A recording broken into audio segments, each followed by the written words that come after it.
Hey guys, and welcome to another episode of the State of Flow podcast with me, Lena Kermode. And this is episode number 39 and the second one of December since we have gone back to doing an episode per fortnight. Anyhow, this one is so timely with what's going on in the energetic field right now in December 2020. And it will be all about how to live in a more empowered way and external versus internal focus. So let's dive right into it. All right. So first up, I just want to mention today is the 17th of December and the summer solstice is before us. It's only 4 days away, which is on the 21st. There's lots of beautiful celebrations and ceremonies around it happening, including the one we are running. If you're in the southwest of Australia, check it out. It will be happening this Sunday on the 20th. However, this is because the solstice, or also called Letha, an old Wiccan traditions, pagan traditions, and so forth, is such an incredibly powerful energetic portal as it is, right? Same with the equinoxes and winter and summer solstice. They are just very, very, potent energetic openings. Just astrology wise, what is happening around those times of the year is really opening up the energy field, and it allows us to connect with the source energy and with our highest self more easily. Like everything is amplified. The veil at those times of the year is very, very thin, as in two different dimensions and whatever lingo you are talking.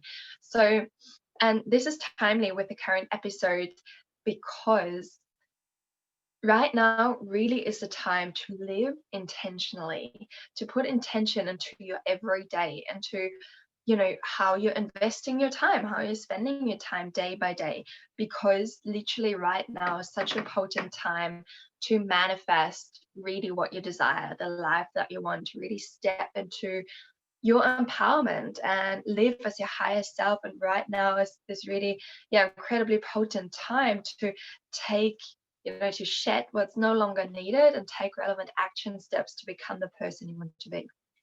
Also, what's coming on top of that this year in 2020 on the summer solstice in the southern hemisphere, winter solstice in the northern hemisphere, is that, and I'm not an astrologer, but this incredibly powerful extra portals opening up in the sense of that, firstly, it's a solar flare season. Secondly, and there's a lot more to it than what I can tell you, the planets are conjuncting in a way at the moment and are the closest to the planet they have been in over 800 years. And so again, I'm not an astrologer, I can't tell you which exact planets they are and so forth, but astrological constellations are placed around the solstice this year in a way that it aligns directly with the sacred site of Uluru in Australia, which is also an energetic portal, which again amplifies this energy around the solstice on the solstice, the 21st of the 12th, 2112. 2020, 2020, even more. And so this is why I'm doing this episode right now. I pre-planned it and I just checked the theme out and was like, timely, because sometimes I chop and change themes according to how I'm feeling right now. And I'm really feeling this. So how to live more empowered and external versus internal focus. So what does it mean to be empowered? To me, being empowered means to really live as your highest self, to live from an authentic place, anchored within yourself and finding contentment, joy, happiness, approval, all those things from the inside. So it's not so much about, what you do on the external, like what is your career pathway, how much money you got in the bank, whatever, those social standards are for being successful and in a power position. Rather, this inner power is totally not reliant on external status. And that's how we get right into external versus internal. True authentic empowerment means to really own and love every aspect of your being, every aspect of yourself, your shadows and your light, your positive, so deemed characteristics, as well as the negative ones that need a little bit of TLC. Okay. Living empowered from within is also, it kind of involves to live in humility and trust and faith, faith for this bigger force that's, or, faith in that what is bigger that we are, that what we are a part of, that all encompassing, whatever your language is for it, the having faith, trust in the universe, in the universal intelligence, in the collective consciousness, whatever it is, but we are all just an extension of source energy, of creation. And so, or Christ energy, or God, whatever your language is for that. And so having faith in that, and having faith in that you're finding your path, that you're doing the right thing, that you will be held and you will always be supported in any way you need to. That's also part of being empowered from the inside out. The yogic term for that is Isvara Pranidhana, Isvara Pranidhana, which basically means this humility and faith and the belief and trust in something bigger than we are, knowing and realizing that we are a part of a huge collective thing rather than seeing us as separate, which would be ego consciousness, where that's coming from. Whenever you feel yourself separate from others, when you feel jealousy, when you feel comparisonitis and so forth, that's usually coming from your ego self, which is just an aspect of yourself. And we talked about that in previous episodes. I think that would have been about episode 20 something, where we talk about, that's right, episode number 21 is the story of the ego and the tree. Beautiful, beautiful story that has stuck with me for 6 years now, since I first got told it by my guru in India, and it just brought massive shifts about within me. So go back to that if you haven't yet. That's episode number 21. Or episode number 22 is the follow-up on that, where we get into living from ego consciousness versus soul consciousness. And then that one, we also get into that our ego is a vital, vital, very important part of ourselves that helps us to survive, right?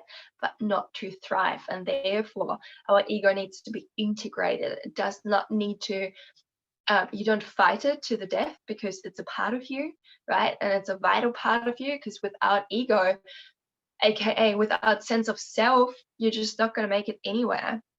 You're just going to get sucked up by energy vampires and others, and not even your survival will be guaranteed. So our ego does not need to be fought, but integrated. Okay, let me get back to my topic.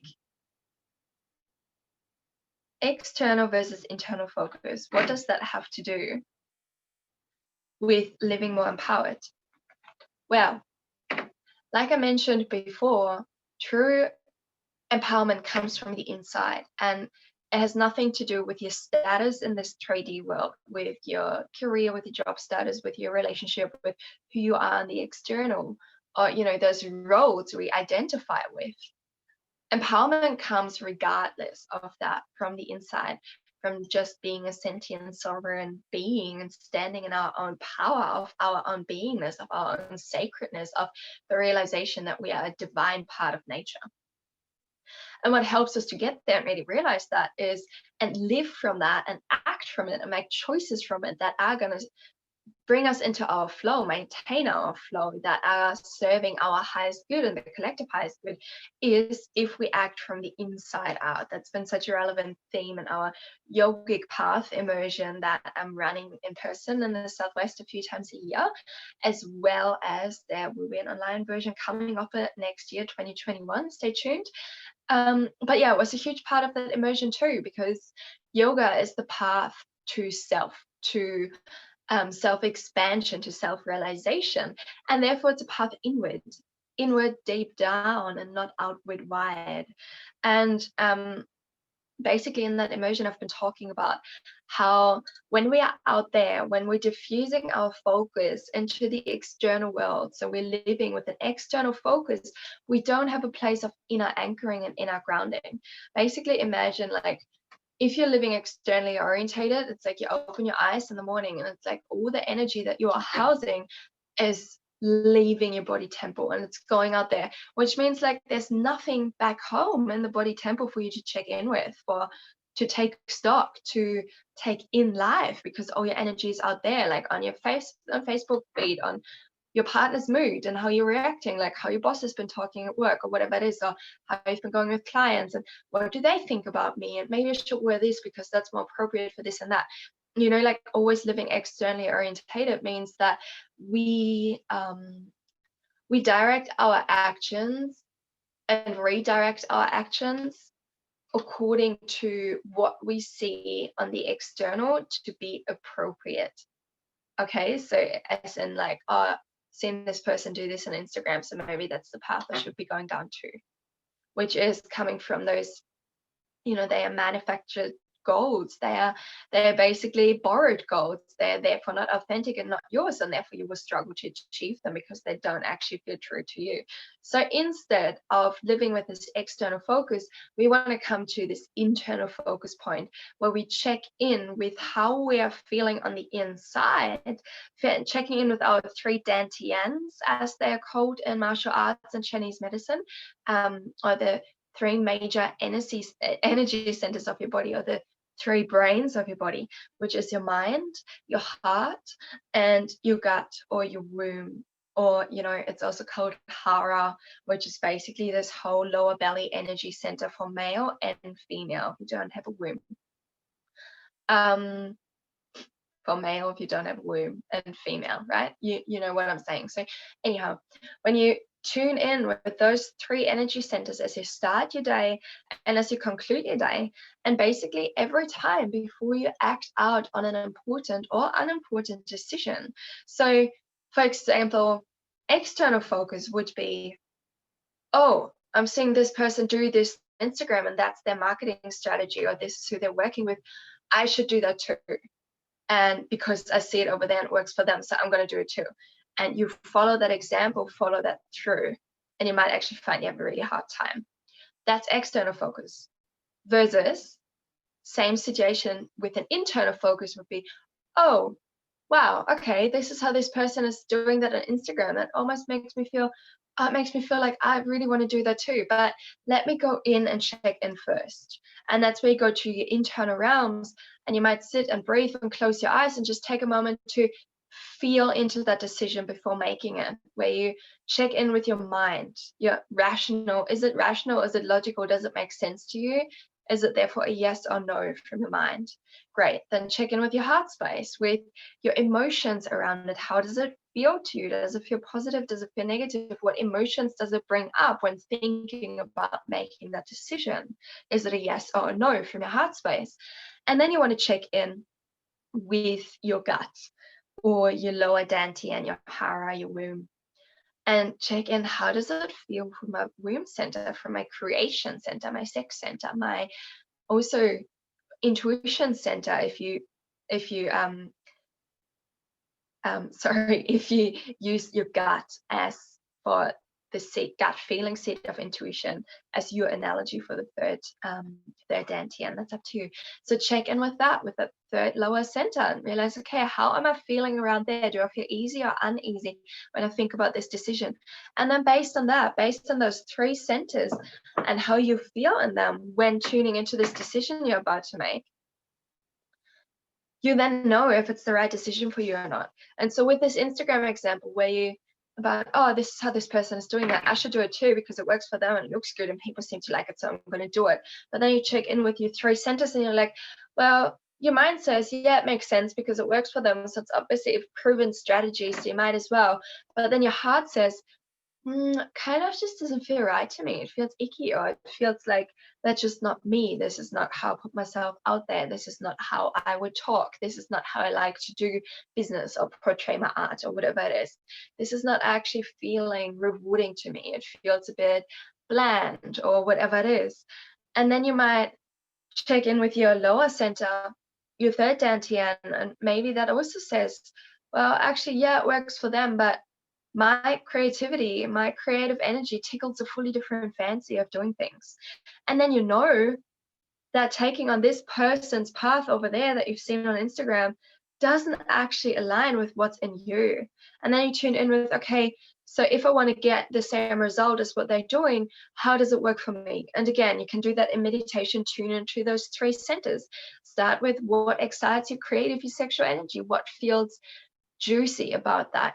How do you want to spend your days creating that or doing that? Like, what feels good for you? What's your ideal day like? And how does that lead you to this certain result? How can you make it your way? How does it feel around your heart? How do you want to achieve this certain result? With what feelings come up? Okay, cool. How can I put those feelings into the 3D and actually put them into action?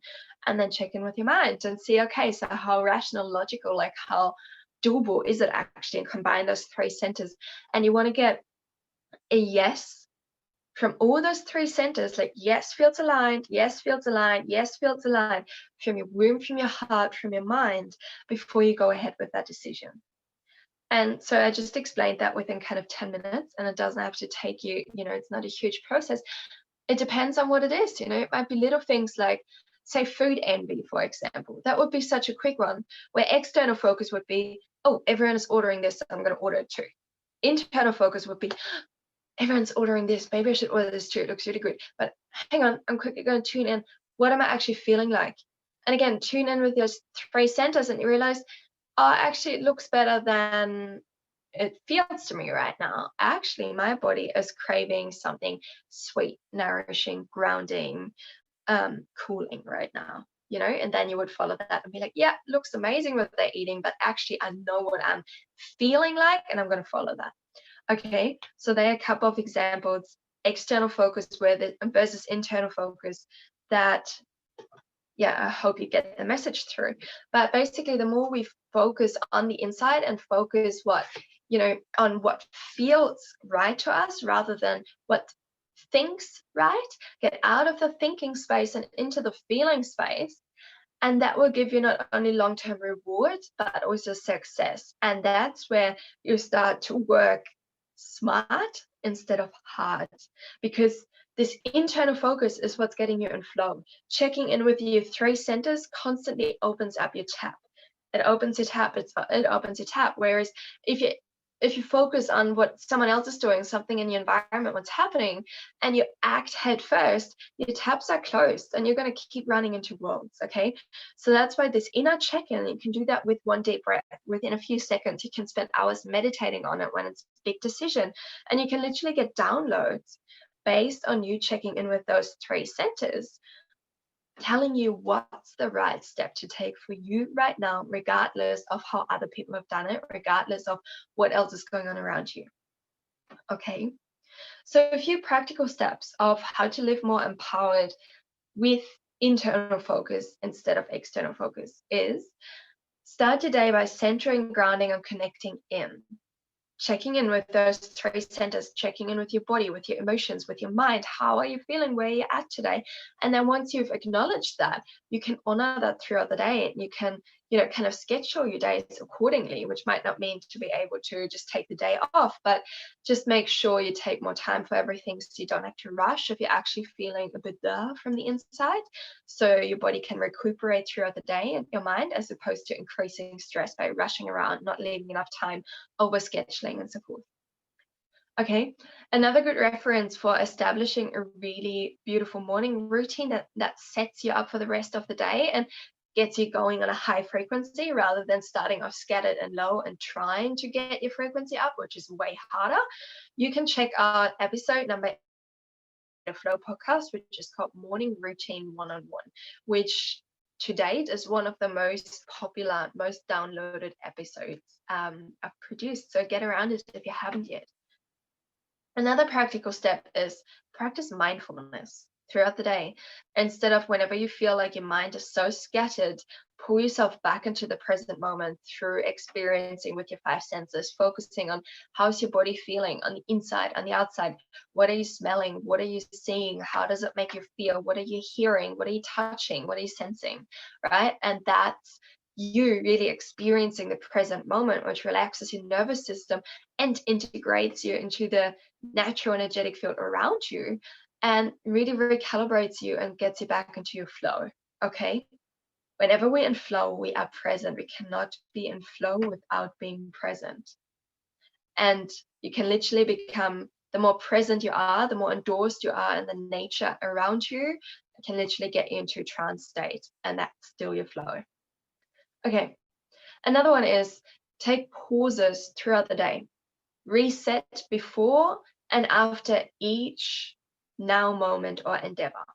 Also, like you would have heard me talking about in Ayurveda, when talking Ayurveda, prepare, do, recover, which is all this, right? So instead of, for example, I've got this rule for myself, I won't have 2 catch-ups with friends in a day, because a day for me, just generally, but then it depends. For example, I could have a beach walk with a friend in the morning and then do something with someone else in the afternoon, or have a beautiful date night with my partner or something like that. But it needs an integration phase. The other day, actually, and that's the exact reason why I usually don't do it. The other day, I did have 2 catch-ups, which resulted from, while I go down there and see my friend, I'm going to pick up something from someone else, which resulted into 2 hours of incredible conversation. And that got me so high and so into the moment, like entranced. And that got me run late a bit to my appointment with my friend, seeing her. I haven't seen her in months. So they were another few incredible conversations waiting for me with her.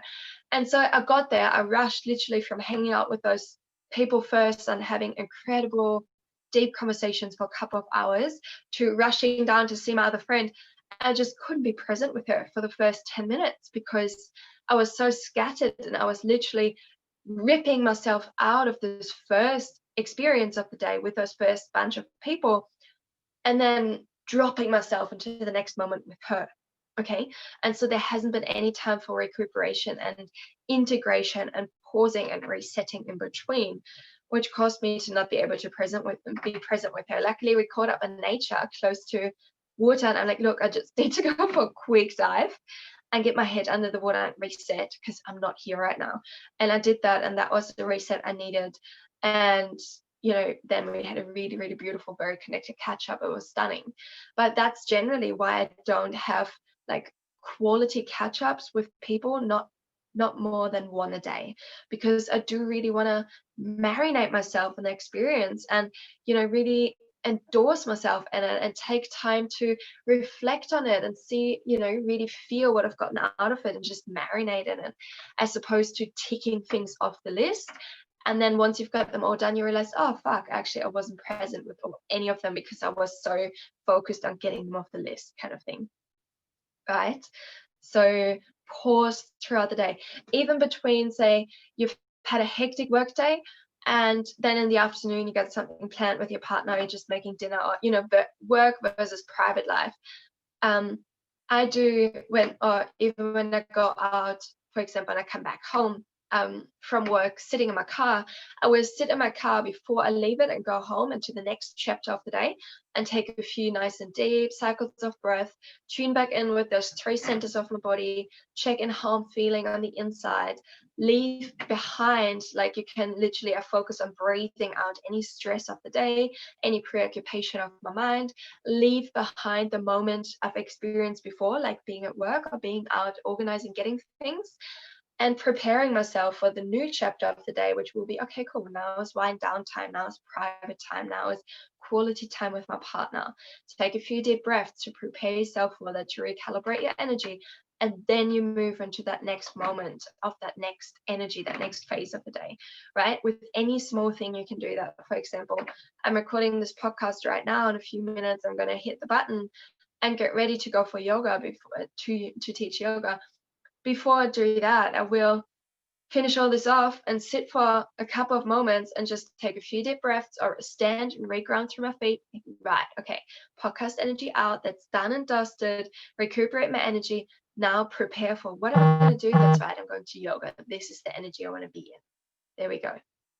Okay, so as we say in Ayurveda, with anything in life, prepare, do, recover is your ultimate key. And the last one is take time to respond instead of react. Go inwards first, then go outwards to interact. For the best, that goes for positive and negative experiences and interactions. But a good example is that's what someone brought up in the last yogic path emotion, for example, that she received a very nasty email of the father of her children with name calling and being so enraged and so much anger and hate speech in it. And we've been doing weekly sharing circles in the yogic path, and that was towards the end. And she shared how the old version of herself would have been like, whoa, right, fuck you. And, given him a good lashing back via email and just reacted to that from the emotional state his email would have put her into. Whereas, and then she shared proudly that now this new version of herself, she read it, was like, okay, that's something to process. Went out into nature, did her own version of processing, of tuning in, of circulating her own energy, of checking in with her own emotions, feeling them, releasing them, and then coming back to that from this recalibrated state, and wrote him back an email that was not only polite, but it even was complimenting him. It was very loving, kind, genuine, understanding, relatable language. And he happened to CC the children in it, which wasn't ideal, but they then also happened to see her response, which she didn't know. Her teenage children came up after and said, "Oh, Mom, I'm so wow, the email that you sent him back, that was incredible. How, it was so kind, and you even gave him compliments, and wow, after he said those things to you."